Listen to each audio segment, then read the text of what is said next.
सात रंगों का पेड़। बहुत समय पहले हिमगिरी नामक एक सुंदर पहाड़ी गांव था। यह गांव अपनी हरियाली, बहती नदियों और शांत वातावरण के लिए प्रसिद्ध था। लेकिन वहां के लोग बहुत ही साधारण जीवन जीते थे। कोई रंग बिरंगे कपड़े नहीं पहनता था, कोई त्योहार धूमधाम से नहीं मनाता था, और उनकी दुनिया केवल सफेद, भूरी और हल्की हरी छायाओं तक सीमित थी। एक दिन गांव का सबसे जिज्ञासु लड़का आरव एक अजीब सपना देखता है।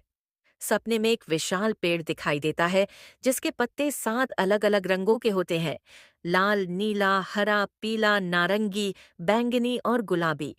पेड़ के नीचे एक बूढ़ा साधु बैठा था, जिसने कहा, जो इस पेड़ को खोज लेगा वह अपने गांव में खुशियां और रंग ला सकेगा।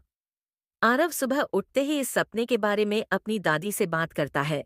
दादी उसे बताती हैं कि पुराने समय में एक इंद्रधनुषी वृक्ष हुआ करता था, लेकिन किसी कारणवश वह गायब हो गया। आरव अपने दोस्तों के साथ उस रहस्यमयी पेड़ को खोजने निकल पड़ता है। रास्ते में वे कई बाधाओं से गुजरते हैं। एक घना जंगल, एक गहरी नदी और एक पहाड़ी, जहां एक गुफा में एक बुद्धिमान उल्लू उन्हें सही रास्ता दिखाता है। सात चुनौतियां। आरव और उसके मित्र एक जादुई स्थान पर पहुंचते हैं, शांति तो जहां सात रंगों का पेड़ खड़ा होता है। लेकिन उसे पाने के लिए उन्हें सात परीक्षाएं पास करनी होती है। एक, लाल परीक्षा, साहस, एक जलते हुए पुल को पार करना।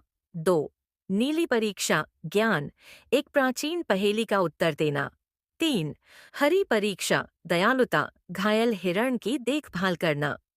चार, पीली परीक्षा, धैर्य, एक शांत झील में अपनी परछाई को स्थिर रखना।